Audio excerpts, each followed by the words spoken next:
What is going on, guys? Welcome back to the channel. So as y'all know, it is going to be Wednesday, which means a new summit is now live here at Motorfest. For this week, we are going to have the Drift Harmony, which honestly, guys, as usual with the summits, the rewards are terrible. You're going to get yourself the Rainbow Trail Smoke, which is going to be an old one from the Crew 2, and the next one after that is also going to be an old vanity item. So, yeah, not too much new is going to be going on here until most likely the Koenigsegg Summit. I will guess and say that one is new, maybe. Honestly, I don't really know. Then we're going to have the other plane at the end. But besides that, I would say the summit rewards are honestly going to be awful. And that is kind of why I have been noticing less and less players pretty much going through the summits. And that is probably going to come down to a lot of factors, like players might just be bored of them at this point.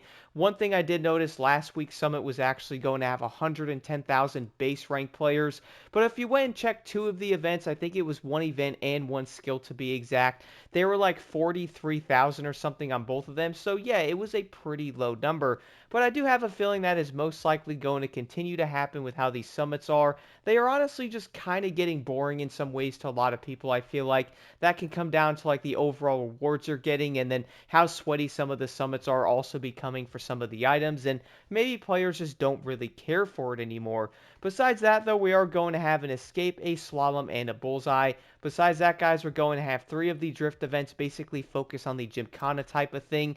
And then after that, we're then going to have three regular drift events, which I would say are going to be the easiest things ever. The first one here is going to be an escape. Now, for this, I did not use a chemist set. I did also end up using the Porsche 919 Street, so I know I'm not going to get the highest score, but this one is going to basically be very easy. You turn around, pretty much go down toward the end of that circle, turn around, hit the objective, follow that, jump onto the highway toward Maui, and that is basically it. Once you get to the circle thing, you take a left there, keep following that, and you're basically good to go. I was running a loot digger set on this because I'm trying to make the summit a bit more entertaining for myself, so I'm trying to avoid using basically anything that does help me, and I would say that was a decent start there. We're then going to have a slalom after that. For this one, I did end up using the Proto WR1. You can also use a plane if you want. For this, though, I did end up using a regular chemist set. I did also, on top of it, have skilled on every single part there. I still got 157,000 points. So if you are wondering, no, a score breaker set is not going to matter on this one,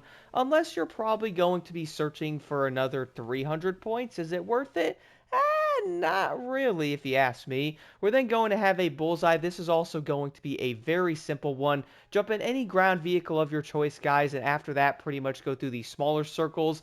This is going to be another one. This time, I did end up using a racing vehicle, though, Ferrari FXXK. I also did end up having a nitro chemist on this. I was running skilled, and also I think it was pure on that. I pretty much grabbed another part set, went through and recalibrated it. You know, again, trying to run different vehicles. No chemist set, or sometimes no score breaker. But for this, I did use a chemist having skilled on it. I was trying to avoid the score breaker set there. Got 155,000 points, which would end up putting you around 2,000 points behind someone running a score breaker set. So you legitimately do not even need one.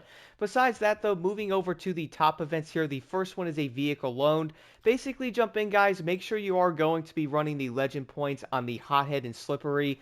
Jump in here, and it's probably going to be incredibly easy to do. I mean, I basically jumped in here. I was not trying at all. 563,000 points.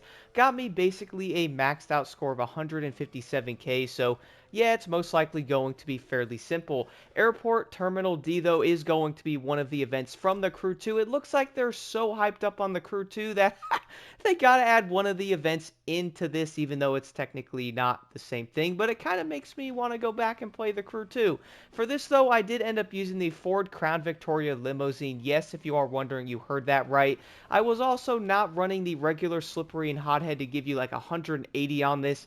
I pretty much went in there with nothing but a regular chemist with pure and drifty. This is probably going to sound insane, guys, but I legitimately did this. I was 300 points behind the maxed out points you can get running the Victoria Limousine, man. Like, you can legit run anything on this event.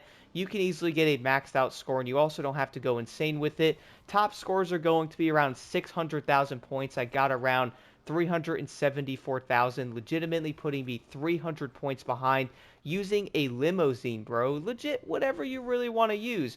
We're then going to have a rainy day in Oahu. This is going to be with the BMW Z4. For this, I would also say it's going to be very easy. Got 280,000 points. Again, I wasn't trying on this whatsoever. I basically went around pretty much brainlessly drifting the car. And I did manage to get myself around 157,000 points again. So yeah, I think the drifting events are honestly kind of easy. Again, no slippery or hothead on any of my perks. Still easily got the maxed out score there. We are then going to have the other Gymkhana events. I would say these are also going to be fairly straightforward. I got around 5,800 points. And before you say something, yes, I could easily go back in and get a higher score, but I gotta be honest, I just don't really see a point, man. I normally do the summits, and then I kind of haven't been playing Motorfest that much. I kind of go in these. I got 5,800 points. I'm like, yeah, I'll take that. I'm good with that. 144,000 points as well on that. I obviously could have done better, but I really do not see a point there.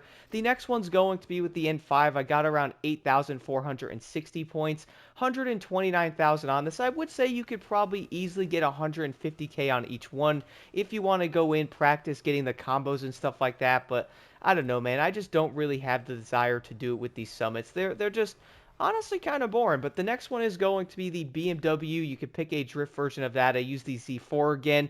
Kind of went in there and pretty much brainlessly did it again. Got 9,500 points. You could easily get over probably 10, 11k on this one if you probably go back in, get the perfect combos, doing everything the right way, and then boom, basically head there. Making sure you're also getting to the end of the event and you're not giving yourself like 5 seconds to spare. Probably not the best idea, or did what I did one run. I had like 11,000 points, but wasn't really paying attention to the clock, and then I did kind of end up failing. Besides that, though, this summit is probably going to be incredibly simple to do. There's really nothing too insane here. You can easily get a pretty high score, guys, basically running no of the regular, I guess you could say, slippery hothead on every single perk, running a score breaker. You really don't need it, and you can still easily get a very high score. Overall, though, I think this summit is going to be fairly simple for many players, but if you have any questions, do let me know in the comments below. Besides that, let's go drift it up.